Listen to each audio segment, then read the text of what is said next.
എല്ലാവർക്കും ലേൺ ഓൺലൈൻ്റെ പുതിയൊരു വീഡിയോയിലേക്ക് സ്വാഗതം. ഇന്നത്തെ വീഡിയോയിൽ ഞങ്ങൾ ഡിസ്കസ് ചെയ്യാൻ പോകുന്നത് ഇന്ത്യൻ കോൺസ്റ്റിറ്റ്യൂഷൻ അല്ലെങ്കിൽ ഇന്ത്യൻ ഭരണഘടനയെ പറ്റിയാണ്.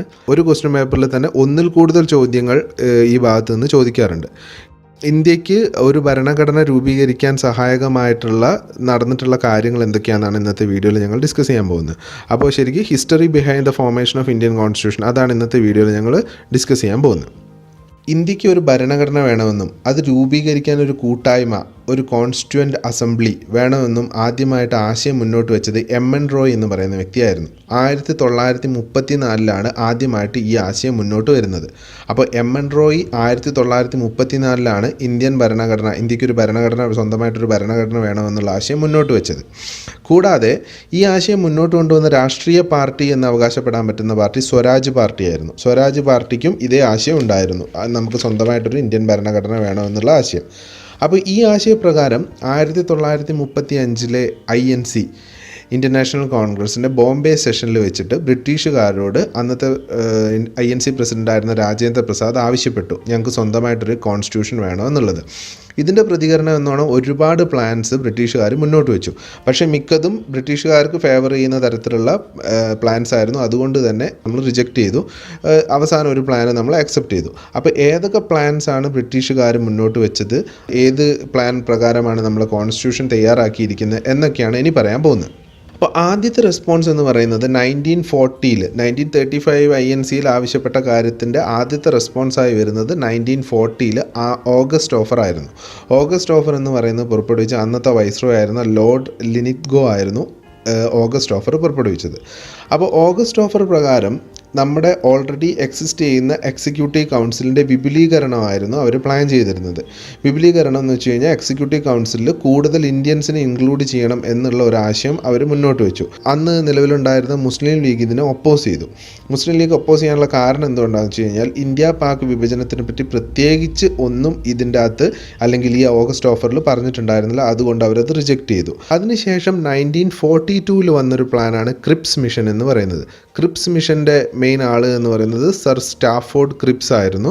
അപ്പോൾ ക്രിപ്സ് മിഷൻ 1942 കൊണ്ടുവന്നത് എന്തായിരുന്നു എന്ന് വെച്ച് കഴിഞ്ഞാൽ, നമുക്ക് കോൺസ്റ്റിറ്റ്യൂഷനൊക്കെ സ്വന്തമായിട്ട് തരാം, പക്ഷേ അത് സെക്കൻഡ് വേൾഡ് വാറിന് ശേഷം മാത്രമേ തരാൻ പറ്റുള്ളൂ.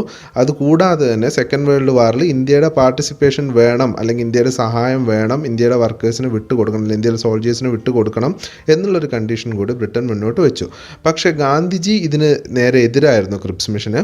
പിന്നെ കൂടാതെ ക്രിപ്സ് മിഷൻ്റെ അകത്തും കംപ്ലീറ്റ് പവർ ഇന്ത്യക്ക് കൊടുക്കുക എന്നുള്ളൊരു പോസിബിലിറ്റി ഒന്നും ബ്രിട്ടീഷുകാർ ഇട്ടിട്ടുണ്ടായിരുന്നില്ല. അതുകൊണ്ട് തന്നെ ക്രിപ്സ് മിഷനെയും ഇന്ത്യ തള്ളിക്കളഞ്ഞു.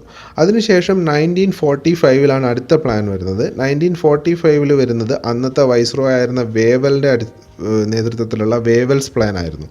വേവൽസ് പ്ലാനും ഇതേപോലെ തന്നെ കംപ്ലീറ്റ് പവർ ട്രാൻസ്ഫർ ഒന്നും അവർ എഷ്വർ ചെയ്തിരുന്നില്ല.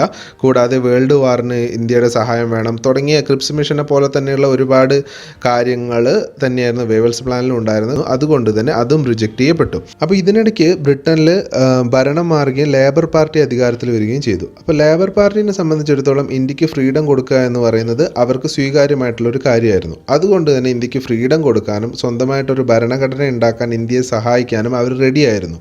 അപ്പോൾ അങ്ങനെ അവരുടെ നിർദ്ദേശപ്രകാരം ക്ലെമൻ്റ് ആറ്റ്ലി എന്ന് പറയുന്ന അന്നത്തെ ബ്രിട്ടീഷ് പ്രൈം മിനിസ്റ്ററുടെ നിർബന്ധപ്രകാരം 1946 അവർ ഒരു മിഷനെ ഇന്ത്യയിലേക്ക് അയച്ചു. ഇന്ത്യക്കാർക്ക് ഭരണഘടന ഉണ്ടാക്കാൻ വേണ്ടിയിട്ടുള്ള സഹായങ്ങൾ കൊടുക്കാൻ വേണ്ടിയിട്ട് ക്യാബിനറ്റ് മിഷനെ 1946 ബ്രിട്ടൻ ഇന്ത്യയിലേക്ക് അയച്ചു. ക്യാബിനറ്റ് മിഷൻ ഇന്ത്യയിൽ വന്നത് 1946 മാർച്ച് 24 അപ്പോൾ ക്യാബിനറ്റ് മിഷൻ എന്ന് പറയുന്നത് 3 പേരടങ്ങുന്ന ഒരു മിഷനായിരുന്നു. 3 പേരുണ്ടായിരുന്നു ആ സംഘത്തിൽ.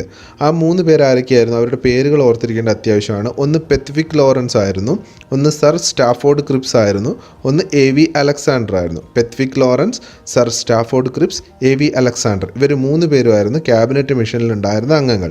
അപ്പോൾ ഇവരുടെ ഫലമായിട്ട്, അല്ലെങ്കിൽ ഈ ക്യാബിനറ്റ് മിഷൻ്റെ ഫലമായിട്ടാണ് നമ്മുടെ കോൺസ്റ്റിറ്റ്യൂവൻ്റ് അസംബ്ലി നിലവിൽ വന്നത്. 1-2 കാര്യങ്ങൾ കൂടി ക്യാബിനറ്റ് മിഷനെ പറ്റി നമുക്ക് ഓർത്തിരിക്കാം. ക്യാബിനറ്റ് മിഷനെ ഇന്ത്യയിലേക്ക് അയച്ച ബ്രിട്ടീഷ് പ്രധാനമന്ത്രി ക്ലെമൻ്റ് ആറ്റ്ലി ആയിരുന്നു. ക്യാബിനറ്റ് മിഷൻ ഇന്ത്യയിൽ വരുമ്പോൾ ഇന്ത്യയിലെ വൈസ്രോയ് എന്ന് പറയുന്നത് ലോർഡ് വേവൽ ആയിരുന്നു.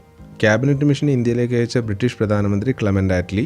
ക്യാബിനറ്റ് മിഷൻ ഇന്ത്യയിൽ വരുമ്പോൾ ഇന്ത്യയിലെ വൈസ്രോയ് ലോർഡ് വേവൽ. അങ്ങനെ ക്യാബിനറ്റ് മിഷൻ്റെ സഹായത്തോടു കൂടി ഭരണഘടനാ നിർമ്മാണത്തിനായി 1946 ഡിസംബർ 6 കോൺസ്റ്റിറ്റ്യൂവൻ്റ് അസംബ്ലി അല്ലെങ്കിൽ ഭരണഘടനാ നിർമ്മാണ സഭ രൂപീകരിക്കപ്പെട്ടു. 1946 ഡിസംബർ 6 കോൺസ്റ്റിറ്റ്യൂവൻ്റ് അസംബ്ലി രൂപീകരിക്കപ്പെട്ടത്. കോൺസ്റ്റിറ്റ്യൂവൻ്റ് അസംബ്ലിയുടെ വിശദാംശങ്ങളെക്കുറിച്ചും എങ്ങനെയാണ് കോൺസ്റ്റിറ്റ്യൂവൻ്റ് അസംബ്ലി നമ്മുടെ ഭരണഘടന തയ്യാറാക്കിയതെന്നും മറ്റുള്ള കാര്യങ്ങൾ നമുക്ക് അടുത്ത വീഡിയോയിൽ കേൾക്കാം. അപ്പോൾ നിങ്ങൾക്ക് ഈ വീഡിയോ ഇഷ്ടമായെങ്കിൽ തീർച്ചയായും വീഡിയോ ലൈക്ക് ചെയ്യുക, ഷെയർ ചെയ്യുക, ഞങ്ങളുടെ ചാനൽ സബ്സ്ക്രൈബ് ചെയ്യുക. തീർച്ചയായും നിങ്ങളുടെ സപ്പോർട്ട് കൊണ്ടാണ് ഞങ്ങൾ മുന്നോട്ട് പോകുന്നത്. അതുകൊണ്ട് ദയവേത് ഞങ്ങളുടെ ചാനൽ സബ്സ്ക്രൈബ് ചെയ്യുക, പ്രോത്സാഹിപ്പിക്കുക. Thank you.